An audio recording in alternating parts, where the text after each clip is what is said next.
Cuando nombramos a Egipto, tres imágenes saltan a la mente: las pirámides, el desierto y ese largo e imponente río llamado el Nilo.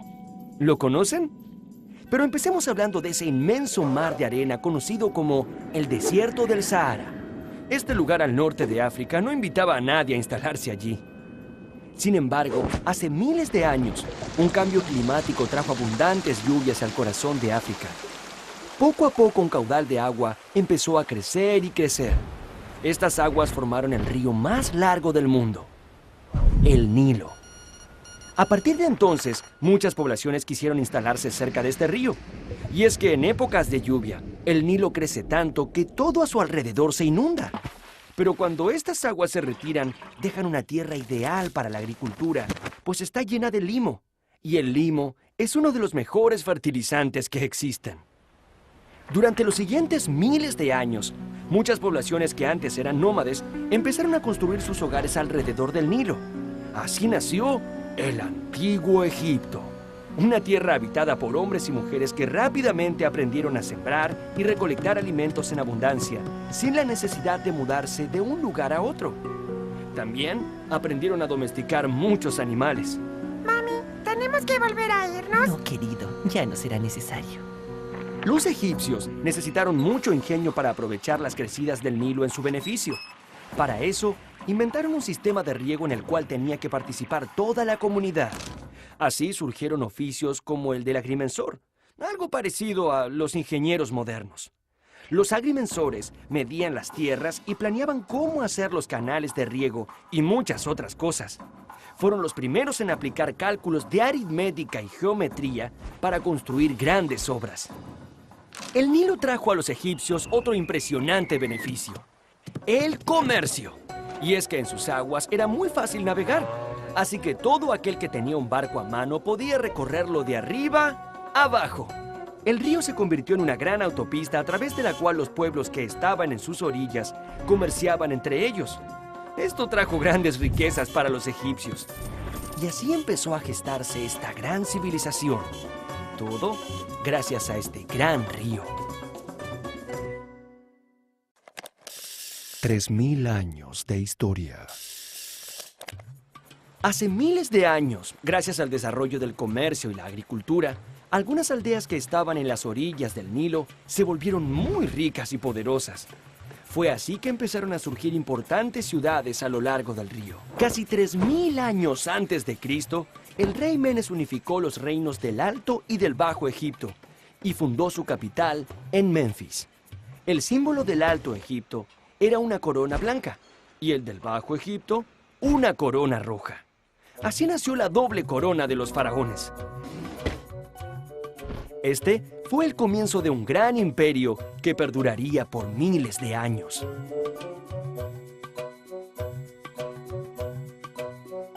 Los egipcios tuvieron una ubicación privilegiada. Por un lado, el enorme desierto los abrazaba y unía bajo una misma cultura. Y por otro lado, el río Nilo los comunicaba con otros pueblos y civilizaciones de la época. Lo difícil para los gobernantes egipcios fue mantener la unidad de este imperio, ya que había muchos pueblos enemigos que querían invadirlos y saquear sus riquezas. Los faraones gobernaron Egipto por más de 3000 años. Solo imaginen todo lo que ha pasado desde el nacimiento de Cristo hasta nuestros días. Y súmenle 1000 años más. Eso es mucho tiempo. La pirámide social. Los egipcios organizaron su vida social como una gran pirámide. Imaginemos a los distintos grupos sociales en orden de importancia. Bueno, en lo más alto de la pirámide social se encontraba el faraón. Este era el máximo gobernante de Egipto. Todas las riquezas le pertenecían y el pueblo lo adoraba como a un dios. Pero la vida del faraón no era sencilla. También era su obligación controlar el orden y la economía del imperio, las leyes de la naturaleza, las estaciones, las crecidas del Nilo, los movimientos de los planetas. No era poco trabajo para una sola persona. Los sacerdotes eran la segunda casta en importancia y se ubicaban en nuestra pirámide justo debajo del faraón. La principal actividad de los sacerdotes era servir a los dioses en cada uno de los templos y les realizaban un servicio diario de ofrendas y rituales. Debajo de los sacerdotes se encontraban los escribas, cuya gran habilidad era saber escribir. Aunque ahora todos aprendamos a escribir desde muy chicos, en el antiguo Egipto, solo unos pocos privilegiados podían tener el acceso al aprendizaje de la escritura. En Egipto se escribía con unos signos sagrados llamados jeroglíficos. Los jeroglíficos eran dibujos. Cada uno tenía un significado. Eso parece difícil. Aunque los símbolos llegaban a ser más de 700, su escritura se regía por principios claros y sencillos. El cuarto lugar en nuestra pirámide lo ocupa el ejército, los encargados de proteger y asegurar la unidad del imperio. Adelante, muchacho. Gracias. Algunos pueblos vecinos intentaron invadir Egipto, lo que hizo que el ejército se perfeccionara para detener estos avances. Pero a medida que el gobierno de Egipto se fue haciendo más fuerte, surgió una idea. Oigan, ¿y por qué no extender el territorio? ¡Es muy buena idea! Así fue como el ejército, bajo el mando de distintos faraones, comenzó campañas militares para invadir territorios, sobre todo en Palestina, Siria y Nubia. Uno podría pensar que con tanto trabajo, en tiempos de paz, el ejército se dedicaría a descansar. Pero en el antiguo Egipto siempre había algo que hacer. En el caso de los militares, cuando no había enemigos que enfrentar, se dedicaban a tareas como la excavación de canales de riego o el transporte de grandes bloques de piedra hasta el lugar de las obras. ¡Vamos, tiren! Y finalmente, en la base de la pirámide, se hallan los comerciantes y los artesanos, luego los campesinos y en la parte más baja, los esclavos, quienes tenían a su cargo la realización de las tareas más pesadas. Obras colosales. Ha llegado el momento de hablar de las pirámides, el principal símbolo del antiguo Egipto. Las pirámides esconden también grandes misterios y preguntas que aún hoy no podemos responder. Ingenieros en la actualidad apenas pueden imaginarse cómo fueron construidas. A pesar de esas preguntas sin respuestas, hay cosas que sí sabemos. Los faraones debían dedicarse a cultivar su eternidad, por lo cual muchos de ellos construyeron monumentos colosales, acordes con su grandeza, como el templo de Karnak, cuyo recinto comprende 3 santuarios y es uno de los conjuntos religiosos más grandes y antiguos del mundo. O como la pirámide de Keops, una de las más importantes, que fue construida a lo largo de 23 años de constante trabajo. En el antiguo Egipto, el viaje de los muertos hacia su destino final podía ser largo, pero allí, al final del camino, se encontraba el dios Osiris. Así que muchos muertos se iban bien preparados y acompañados de una gran cantidad de bienes. Mientras más alimento acompañaba al muerto, más posibilidades tenía de llegar a su destino sin morirse de hambre. El arte. Las pinturas del antiguo Egipto son tan particulares que todos podemos reconocerlas. ¿Por qué los egipcios en los dibujos miran siempre hacia los costados? Los artistas egipcios poseían un modo particular de representar la vida. No les importaba la belleza, sino la perfección. Crea tu propio egipcio. Por eso, dibujaban de memoria, pero siempre siguiendo reglas muy estrictas que aseguraban la perfecta claridad de todos los elementos. Por ejemplo, dado que la cabeza del ser humano se ve y se reproduce más fácilmente de perfil, no dudaron en dibujarla siempre de costado. En cambio, los ojos siempre eran pintados como vistos de frente. Digamos que el resultado eran ojos que miraban de frente en una cara que miraba para un costado. Aquí va otro ejemplo. El pecho y los hombros eran reproducidos mucho mejor de frente, pero los brazos y los pies en movimiento eran representados con mayor claridad de costado. Por esta razón, en esas representaciones, las figuras humanas aparecen planas y al mismo tiempo contorsionadas, casi como si las hubiera arrollado un carro. Aunque claro, no había automóviles en esa época. ¿Se han preguntado por qué los dibujantes representaban siempre al faraón en un tamaño más grande? Bueno, era simple. A mayor jerarquía, mayor tamaño. La ciencia. Los antiguos egipcios fueron grandes matemáticos y científicos. De hecho, a ellos se les debe el calendario de 365 días con cada día dividido en 24 horas. Es ese mismo calendario que hoy usamos para saber en qué día de la semana estamos o cuándo empiezan las vacaciones. Entre todos los científicos del imperio, hubo uno que se destacó por toda la eternidad. Fue Imhotep, el sabio.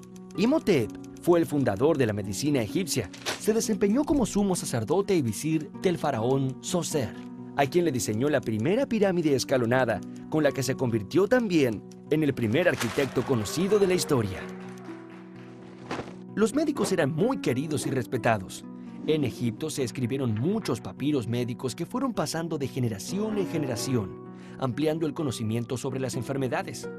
Gracias a estos papiros, sabemos que ya ellos tenían, como nosotros ahora, médicos especialistas para tratar las diferentes enfermedades de la piel, de los huesos, de los dientes y del corazón, entre otras. Sabemos también que conocían las partes del cuerpo, las venas y las arterias más importantes, y que utilizaban cientos de fórmulas para fabricar las medicinas necesarias para curar enfermedades, y que tenían muchos instrumentos que utilizaban en operaciones. Por supuesto, los médicos cuidaban de la vida, pero también de la muerte, inventando las estupendas momificaciones que los hicieron famosos. Así que, ya ven, las momias eran grandes pacientes y, sobre todo, sumamente obedientes a la hora de mantenerse quietas. Egiptología. Siglos de historia os contemplan. Esto fue lo que dijo Napoleón a sus tropas al pie de las pirámides. Es que cuando este gran militar desembarcó en Egipto en 1798, no solo estaba interesado en la ubicación estratégica del lugar, sino también en los grandes tesoros que allí se escondían. Por eso, además de soldados y armas, Napoleón viajó desde Francia con un grupo de científicos que inventaron un nombre para el estudio del antiguo Egipto: la egiptología. Esta joven ciencia dio su primer paso importante cuando un oficial francés llamado Bouchard encontró por casualidad, como quien encuentra un caracol en la playa, una piedra negra, lisa, pero de forma irregular, que tenía escrito el mismo texto en 3 tipos de escritura: griego, demótico y jeroglífico. Sin saberlo, Bouchard había encontrado en esa piedra la llave para el conocimiento de una de las civilizaciones más apasionantes de nuestra historia. Un joven muy estudioso llamado Jean-François Champollion se obsesionó en descifrar los jeroglíficos de esta misteriosa piedra. Muchos años después, cuando ya no era tan joven, advirtió que cada signo correspondía a un sonido. ¡Eureka! ¡He descifrado la piedra! Así se pudo traducir por primera vez los jeroglíficos egipcios. Este descubrimiento sirvió luego para descifrar la tumba de Tutankamón. Todos habrán escuchado hablar de este joven faraón que murió a los 18 años y que se volvió muy famoso cuando en 1922 Howard Carter desenterró su tumba, que tenía más de 3.000 años de antigüedad.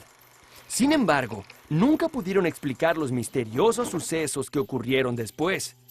En el mismo momento del descubrimiento, hubo un apagón general en el Cairo. Poco tiempo después, muchas personas que habían participado en la expedición de Carter murieron. Así se llegó a decir que existía una maldición y que todo aquel que visitara la tumba de Tutankamón sería víctima de ella.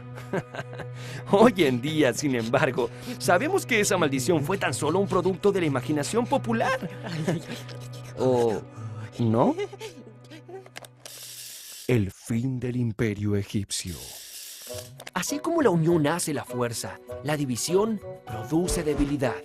Con el correr de los siglos, el poder de los faraones egipcios se fue disolviendo debido a innumerables peleas internas, hasta que finalmente fueron dominados por poderosos imperios vecinos. Primero, los persas, luego los macedonios y finalmente los romanos. Cleopatra fue la última faraona del antiguo Egipto. Dicen que su extraordinaria belleza hacía suspirar a más de un hombre allá por la época. Marco Antonio era un poderoso general romano que cayó preso de su amor. Ella soñaba con que ese amor le devolvería el esplendor a Egipto. Lamentablemente, Marco Antonio perdió en una gran batalla frente a su rival, Octavio. Marco Antonio y Cleopatra se suicidaron, dejando en manos de Octavio y del Imperio Romano lo poco que quedaba de Egipto. A pesar de los miles de años que han pasado, la influencia de la civilización egipcia aún perdura entre nosotros, y sus colosales monumentos nos recuerdan su grandeza y majestuosidad.